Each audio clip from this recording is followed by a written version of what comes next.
오늘 우리에게 주신 말씀은 누가복음 전체 24장인데 그 가운데 우리 성경 봉독은 24장 28절에서 35절 말씀 함께 읽도록 하겠습니다. 시작. 그들이 가는 마을에 가까이 가매 예수는 더 가려 하는 것 같이 하시니 그들이 강건하여 이르되 우리와 함께 유하사이다. 때가 저물어 가고 날이 이미 기울었나이다 하니 이에 그들과 함께 유하러 들어가시니라.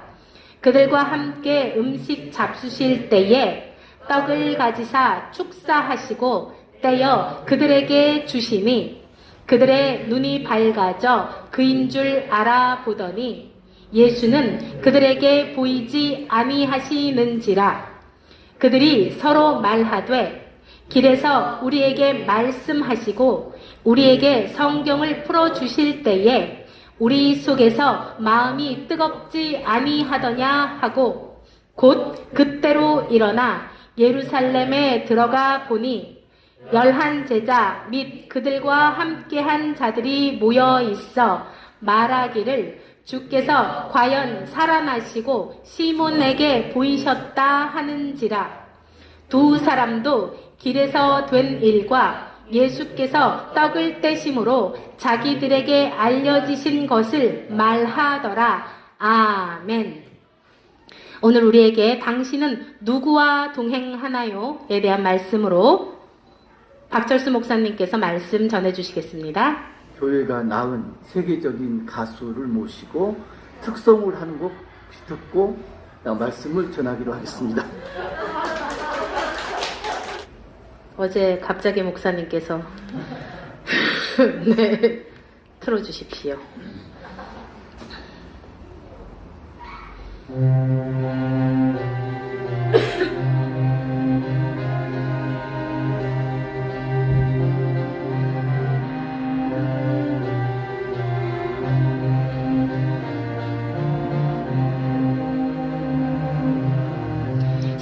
서산에 노을이 고우나 누리는 어둠에 잠겨 싸우니 우리와 함께 주여 드시어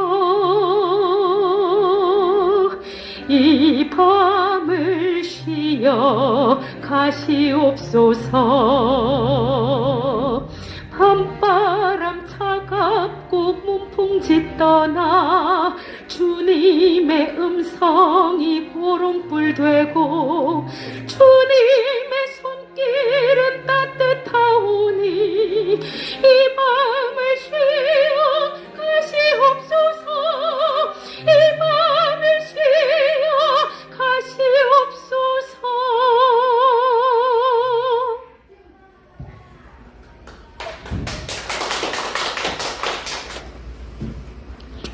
처음 들어보는 곡이죠. 이게 천주교에 있는 청소년 복음송가 중에 하나예요. 그래서 이게 아마 한국에서 거의 최초로 복음송가가 아닌가 이제 그렇게 생각되는데, 제가 약 50년 전에 1974년, 5년, 6년 고등학교 다닐 때 불렀던 찬양이에요.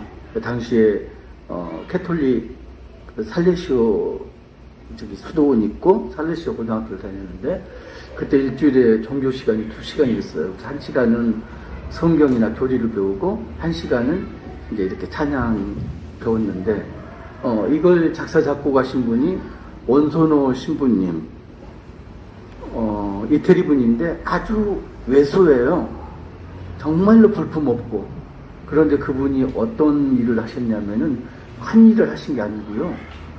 교문 앞에 서가지고 등교시 그리고 하교시 모든 학생들을 맞이하셨어요.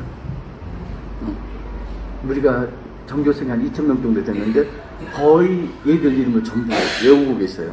그래서 아침에 맞아주시고 저녁에 보내시고. 그래서 에피소드가 하나 있는데 저희가 1학년 때 소풍을 가는데 그분은 그 사제복, 검은 사제복 한 벌 가지고 1년을 지내시거든요. 그래서 냄새가 심해요. 원래 이제 서양인들 냄새가 나지만 거기에다가 옷을 제대로 빨지 못하니까 냄새가 심한데, 그리고 신발도 엉망이고. 그래서 저희가 이제 돈을 모아가지고 좋은 운동화를 사드렸거든요. 굉장히 고맙게 받으셨는데 서풍이 끝나기 전에 보니까 허름한 운동화를 신고 계세요. 신고 다니다가 운동화 떨어지니 하고 바꿔 신으신 거예요. 그래서 제가 그분 보고 나도 신부가 되겠다, 고1 때 결심을 했는데 결국은 목사가 됐네요. 우리 학교에 이제 박서수가 2명 있었어요. 근데 박서수 하나는 신부님이 됐고요. 그러니까 철수란 이름이 아무래도 좀 영적인 이름이 아닌가. 근데 이분이 광주 민주화 운동 당시에 그 자료들을, 영상 자료라든가 이 자료를 가지고 밖으로 나가셨어요. 그리고 그걸 실상을 알리셨거든요. 그리고 입국 금지가 되셨어요. 못 들어오셨죠. 그래서 30년 가까이 못 들어오시다가 2010년 정도에 아마 들어오셨다가 다시 나가신 걸로 알고 있어요. 그래서 올드마라톤 이제 이태석 목사님, 저 신부님 사역하시던 남수단인가요? 거기서 지금 사역을 돌아가셨다는 소문을 들은 것 같은데 사역을 하시고 계셨고, 아무튼 제가 만나본 모든 사람 중에서 정말로 예수님 닮은 사람이다 느낀 유일하신 한 분. 그분이 이제 이렇게 복음성가를 많이 보급을 했거든요. 지금도 천주교에서 아마 이분 노래를 많이 부를 거예요. 수백 곡 이렇게 하셨으니까. 그래서 이 찬송이 특별히 제 마음에 남아있어요. 지금 이게 이제 4절인데 앞에 1, 2, 3절이 있고요. 4절이 특별히 이제 마음에 남아있습니다. 굉장히 아름답잖아요. 온 누리가 어둠에 잠겨있고 노을져 있고 그리고 점점 어두워가고, 그런데 상황은 그렇게 아름답지 않다. 문풍지가 떨고 있다. 춥다. 그죠? 문풍지가 그거잖아요. 그 창문 틀에 바른 한지. 옛날 한옥 보면은 그런 바람이 못 들어오게 문풍지가 뜬다는 이야기는 바람이 거세다는 이야기죠. 우리가 살고 있는 지금 현재 상황이 만만치 않은 상황이다. 그때 예수님을 영접하고 모셔드려라. 그러면은 예수님이 빛이 되시고 따스한 난로가 되실 것이다. 이런 맥락이거든요. 그래서 정말로 제 아마 마음속에 일본 찬송가가 아닌가 이제 그렇게 생각됩니다. 이게 이제 제목이 엠마우스인데, 엠마우스가 천주교에서 지명이나 인명 말하는 거하고 개신교에서 말하는 거하고 조금씩 다르잖아요. 마태도 마태오 이렇게 이야기하잖아요. 그러니까 엠마우스는 어떤 거냐면은 엠마오, 우리가 엠마오라고 이야기하잖아요. 두 제자가 예루살렘에서 25리 떨어진 엠마오로 가는 길에 그러잖아요. 그 엠마오를 천주교에서 발음하기를 엠마우스라고 거기서 이야기를 하거든요. 그래서 엠마우스라는 뜻 속에 지금 예수님이 실망해서 돌아가는 두 제자 앞에 나타나셔서 동행하시고 말씀하시고 성경을 풀어주시고 그리고 같이 만찬을 나누시고 비로소 제자들이 예수신지를 알아보는 그런 모든 게 지금 다 들어있는 거거든요. 그래서 예수님이 보면은 십자가에서 돌아가셨잖아요. 돌아가시고 장사된 지 사흘 만에 죽은 자 가운데서 다시 살아나사. 그게 언젠가요? 부활절이 안식절 후 첫날, 안식절 다음 날. 그러니까 유대에서 안식일이 토요일이잖아요. 안식 후 첫날. 그래서 일요일, 주일날 예수님이 부활하신 거죠. 근데 보면은 엠마오로 가는 제자들이 둘이 이야기를 합니다. 예수님이 십자가에서 못 박히셨어. 그런데 여자들이 예수님을 봤대. 여자들이 예수님을 보고 제자들한테 말했는데 제자들이 허탄히 여기고 믿지를 않았대. 우리도 믿기지 않아? 그러면서 이야기를 하고 가는데 누군가 옆에 나타난 거예요. 근데 누군가 모르는 거죠. 그 사람이 이야기합니다. 너희들 무슨 이야기를 하고 있니? 그래서 쭉 이야기합니다. 돌아가셨고, 예수님 돌아가셨고, 여자들이 봤고, 제자들한테 말했는데 믿지를 못하고, 그런데 예수님이 성경에 있는 말씀들을 풀어서 해석을 해주십니다. 그래도 제자들은 이 남자가 누구인지를 모릅니다. 그리고 날이 저물어 가니까 그 사람이 마을을 지나쳐 가려고 하니까 엠마오로 가던 두 제자가 초청을 합니다. 날이 저물었으니까 쉬어 가십시오. 그리고 집에 들어가서 이제 식사를 하는데 떡을 떼서 축사하고 제자들에게 나눠줍니다. 그때야 비로소 제자들이 예수신 걸 알아챕니다. 여러분들 길을 가는데 누구와 같이 가나요? 내가 마음에 맞는 사람과 같이 가나요? 길을 가는데 가장 중요한 게 어떤 거냐면 나와 동행하는 자가 누구인가? 이게 가장 중요하죠. 그런데 문제는 뭐냐면요. 나와 동행하는 자가 정말로 나를 위한 자인데 모습만 보고는 알지를 못한 거죠. 엠마오로 가는 두 제자들이 예수님이 오셔서 동행하는데도 예수신 줄 몰랐더라. 본다고 아는 게 아니죠. 부활절, 그러니까 안식 후 첫날 새벽에 어떤 일이 있었나요? 막달라 마리아와 여인들이 어디로 달려가요? 예수님을 장사 지낸 무덤으로 달려가죠. 그래서 뭘 보나요? 무덤이 비어있는 걸 봅니다. 대신에 천사하고 이야기를 하죠. 천사는 여인들만 만나요? 그 이전에 무덤을 지키던 경비병들이 천사를 목격합니다. 경비병들이 무서워서 떨며 죽은 사람같이 되었더라. 경비병들은요, 천사를 보고 무서워서 떨면서 죽은 사람같이 기절했다는 이야기죠. 기절한 거예요. 근데 여인들은 어떻게 했나요? 무섭고 떨었어요. 그런데 기절한 게 아니고 제자들에게 알리러 달려갔죠. 여인들이 떠난 다음에 경비병들도 달려갔습니다. 어디로? 대제사장에게. 그리고 대제사장에게 일어난 일을 이야기를 합니다. 그러니까 대제사장들이 어떻게 이야기하나요? 조작을 하죠. 사실을. 예수님이 부활하신 사실을 조작을 합니다. 예수 제자들이 너희들이 잠자는 틈에 시체를 도둑질 해갔다고 너희들이 증언해라. 그리고 돈을 주고 매수를 합니다. 자, 여기서 우리가 알 수 있습니다. 예수님 부활을 목격했는데 여인들은 제자들에게 알리러 갑니다. 천사들을 목격했는데, 예수님 부활을 목격했는데 경비병들은 대제사장들에게 달려갑니다. 결과는 어떻게 됐나요? 대제사장들은 사실을 조작합니다. 경비병들은 그 조작한 사실에 동참합니다. 여인들은요, 제자들에게 알렸습니다. 제자들이 어떻게 반응하나요? 허탄이 여겼더라. 허탄이 뭡니까? 정말로 허무맹랑한 말로 미쳤다고 생각을 한 거죠.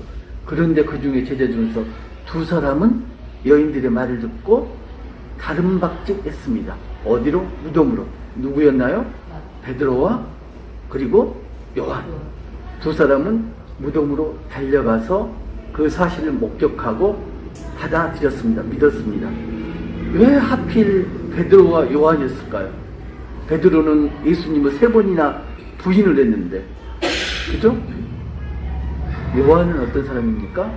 요한은 예수님이 돌아가시기 직전에 어머니 마리아를 요한에게 봉양하라고 맡겼죠. 자, 요한은 이해가 가요. 최측근 제자다. 근데 예수님을 3번씩이나 부인한 베드로도 지금 받아들였습니다. 보고 나서 믿는 사람도 있고요. 믿지 못하는 사람도 있고, 지금 엠마오로 가는 제자들도 예수님을 보았지만은 예수님을 모르는 거죠. 두 번째는 진실을 듣고 전하는 사람 말을 듣고도 믿는 자가 있고 허탄히 여기는 자가 있고, 그렇죠? 엠마오로 가는 제자들이 예수님에게 성경 말씀을 듣습니다. 그래도 예수신지 모릅니다. 제자들이 예수님하고 함께 지내면서 3년 동안 지내면서 예수님에게 많은 말씀을 들었습니다. 그렇지만은 예수님이 부활하신 걸 믿지 못하고 있습니다. 그죠? 언제 예수님을 받아들이고 믿나요? 엠마오로 가던 제자들이 예수님이 지나치려고 그러니까 청합니다. 함께 머물러 계시다가 이 밤을 쉬어 가시옵소서. 청합니다. 그게 뭔가요? 예수님을 인격적으로 영접한 다음에야 예수님이 주님이신 걸 받아들입니다. 엠마오로 가는 제자들이 예수님을 영접하고 인격적인 교제를 하고, 그리고 성만찬, 그러니까 성만찬이 그렇잖아요. 그 전에 예수님이 십자가 이전에 성만찬을 베푸셨잖아요. 그리고 예수님이 부활하신 후에 처음으로 지금 엠마오로 가는 제자들하고 성만찬을 하십니다. 그러니까 최초의 성만찬이 누구를 위해 베풀어졌다고요? 엠마오로 가는 두 제자에게 성만찬이 베풀어졌습니다. 엠마오로 가는 두 제자들은 예수님의 측근 제자였나요? 측근 제자가 아니죠. 아마도 11제자였으면 이름을 밝혔을 겁니다. 그런데 글로바라는 이름이 성경에 여기 말고는 안 나오거든요. 그렇다면 최측근 제자는 아니었을 거다. 그런 사람에게 예수님이 성만찬을 베푸십니다. 자, 다시 돌아갑니다. 예수님 최측근 제자가 베드로, 요한, 그죠? 야고보. 그런데 예수님이 가장 먼저 만나신 사람은 누군가요? 막달라 마리아, 여인들. 이게 중요한 게요. 당시의 여인들은 법정에서 증인으로서의 자격이 없었습니다. 그러니까 부활을 증언하려면은 성인 남자 2명 이상이 필요한데도 불구하고 지금 예수님을 부활 후에 처음 만났던 건 증언 능력이 없는 여인들이었습니다. 그죠? 그게 중요한 거고요. 두 번째 보면은 예수님 제자들에게 알렸는데도 불구하고 예수님 제자들은 허탄한 듯이 여겼습니다. 미쳤다고 그랬어요. 자, 엠마오로 갔던 제자들이 비로소 예수님인 줄 알고, 그리고 어떡하나요? 그 집에서 잠을 자나요? 일어나서 에루살렘으로 돌아갑니다. 25리 그러면은 약 10km 정도. 그러면은 2-3시간 걸어야, 빨리 걸어야 2-3시간 걸어야, 그러니까 2-3시간 걸어서 왔는데 저녁을 먹다 말고 다시 돌아갑니다. 그리고 제자들을 만나서 주님을 만났다. 그때까지 제자들은 어떻게 하고 있었나요? 주님이 부활한 걸 믿지 못하고 있는 그런 상황이었습니다. 그날 저녁 제자들이 집에 모여서 문을 닫았다는 건 무슨 이야기죠? 유대인들이 두려워서, 예수님 제자들이 모여있는 게 발견될까봐 두려워서 문을 꼭꼭 닫고 식사를 하려고 할 때 예수님이 제자들 앞에 나타나십니다. 어떻게 나타나셨나요? 문을 꼭꼭 닫았는데 그냥 나타나셨죠. 그 이야기는 뭔가요? 예수님이 영체라는 그런 말씀이죠. 그리고 제자들에게 꾸중을 하십니다. 믿음이 약하다. 마음이 완악하다. 그 이유가 뭔가요? 여인들이 예수님이 부활했다 전했는데도 불구하고 허탄히 여겼잖아요. 그게 바로 믿음이 없는 거고 마음이 완악한 거다. 꾸중을 하십니다. 그런데 그 자리에 도마가 없었죠. 도마가 말합니다. 나는 주님의 옆구리하고 손에 손가락을 넣어서 창에 찔린 자국, 그리고 못 박힌 자국을 확인하지 않고는 주님이 부활한 걸 믿지 못하겠노라. 8일이 지났습니다. 안식 후 8일이 지난 다음에 도마까지 있는 그 자리에 주님이 다시 나타나십니다.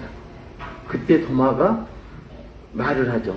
어떤 말을 하나요? 지난주에 우리 애들 할 때 했는데, 나의 주님이시오, 그리스도이십니다. 고백을 합니다. 도마가 그때야 비로소. 자, 그때 이제 예수님이 말씀하십니다. 너는 나를 본 거로 믿느냐? 보지 못하고 믿는 자는 복되도다.